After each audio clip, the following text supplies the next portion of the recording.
Hello guys, আসসালামু আলাইকুম। সকলকে একটা বিষয় আজকে আমি জানার জন্য ভিডিওটি করতেছি, সেটি হচ্ছে যে আমি কিন্তু শর্মিলা নামের একটি মেয়েকে বিয়ে করেছি। তো তাকে নিয়ে আমি একটি ভিডিও আমার চ্যানেলে আপলোড করেছিলাম যে আমার স্ত্রীকে নিয়ে এক জায়গায় বেড়াতে গিয়েছিলাম। তো সেখানে একটি চিড়িয়াখানার মতো আর কি, এটা সাভারের মধ্যে আর কি পড়েছে। তো সাভার সেনাবাহিনী ওইখানে আর কি, সাভার সেনা ক্যান্টনমেন্টের ভিতরেই এটা পড়ছে। মিনি অরণ্য জায়গাটার নাম হচ্ছে অরণ্য নালায় একটি নাম আর কি। তো সেখান থেকে আমি একটা ভিডিও করেছিলাম, সেই ভিডিওটা আমি আপলোড করেছিলাম আমার চ্যানেলে। তো ভিডিওটি আপলোড করার পর দর্শকরা কিছু কমেন্ট করছে, সেই কমেন্টগুলো আমি বলতে পারতেছি না, কারণ একটাই, সেটা হলো যে শর্মিলা, আমার স্ত্রীর নাম শর্মিলা। আমি ক্যাপশনে লিখছিলাম যে শর্মিলাকে নিয়ে প্রথম বেড়াতে গেলাম, অর্থাৎ তখন আমি কিন্তু ওই ভিডিওটি আপলোড করছিলাম তখন আমার বিয়ের 2 মাস, ঠিক আছে। বর্তমানে কিন্তু আমি তারপরে আর কোনো ভিডিও আপলোড করি নাই। তো ওই সময় কিন্তু আলম হাসান ভাই এই শর্মিলা নামে একটি মেয়েকে বিয়ে করে, কন্টেন্ট ক্রিয়েটর আর কি। তো তারা কিন্তু ভাইরাল হয়, কিন্তু যার কারণে কিন্তু আমি আর ভিডিও আপলোড করি নাই, কারণ আমি চাই না যে আমার স্ত্রীকে নিয়ে ভিডিও তৈরি করবো, তখন থেকেই করি না। তো ওই ভিডিওটা আপলোড করার পর ভিডিওটা হঠাৎ করে বিভিন্ন কমেন্ট আসে, ভিডিওটা ছিল।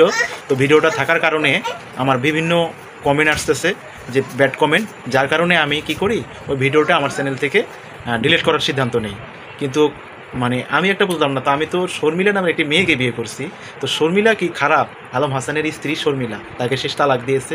এখন শর্মিলার মুখ থেকে যদি শুনি তাহলে আলম হাসান ভালো না, আর আলম হাসানের মুখ থেকে শুনলে শর্মিলা ভালো না। তো যাই হোক, তাদের বিষয়ে টপিকটা বাদ দিলাম, এখন আমার কথা বলি। তো আমার স্ত্রীর নাম শর্মিলা দেখে কি আমি আমার স্ত্রীকে নিয়ে তো আমি কন্টিনিউ ভিডিও করি না, তাই বলে আমার ওই ভিডিওর টাইটেলে যেটা লেখা ছিল যে আমার স্ত্রী শর্মিলাকে নিয়ে ঘুরতে গেলাম, তাই অনেকে অনেক কমেন্ট করতেছে, আলম হাসানের ওয়াইফ যে শর্মিলা তাকে খুঁজতেছেন ভিডিওর ভিতরে যায়, কিন্তু আসলে না। তো যখন এই কমেন্টগুলো আসে তখন আমি কি করি, তাদের কিছু ভিডিও, শর্মিলার কিছু ভিডিও, সেগুলো কিছু আমার চ্যানেলে আমি আপলোড করি। তো সেই ভিডিওগুলোতে আমি দেখলাম শর্মিলাকে নিয়ে মানুষ ভালো ভালো পজিটিভ কমেন্টও করে, কিছু কিছু মানুষ আবার নেগেটিভ কমেন্ট করে। আর আরও কিছু বিষয় দেখলাম, সেটা হলো যে শর্মিলাকে নিয়ে একজন মেয়ে এমন ক্যাপশন ব্যবহার করতেছে, মূলত উদ্দেশ্য হলো এইটাই যে মেয়েটার সংসার সারাসারি হয়ে গেছে, তাকে নিয়ে এমন ক্যাপশন দিয়ে টাইটেল দিয়ে ভিডিওগুলো আপলোড করছে, সেগুলো ভাষায় প্রকাশ করার মতো না। আসলে ছেলে কিনা মেয়ে জানি না, ওই চ্যানেলটার মালিক শর্মিলা নিজে বলেছে সেই চ্যানেলের মালিক সে না। তো এটা কখনো ঠিক না, কারণ সে এটা প্রচুর পরিমাণ এই যে জিনিসগুলো করতে, সেগুলো তো থেকে যাবে, আমরা হয়তো পৃথিবীতে থাকবো না। আসলেও এই যে আমরা যারা কন্টেন্ট ক্রিয়েটর, আমরা এটা আমরা যে ভিডিও তৈরি করি, এটাই তো অনেক পাপ।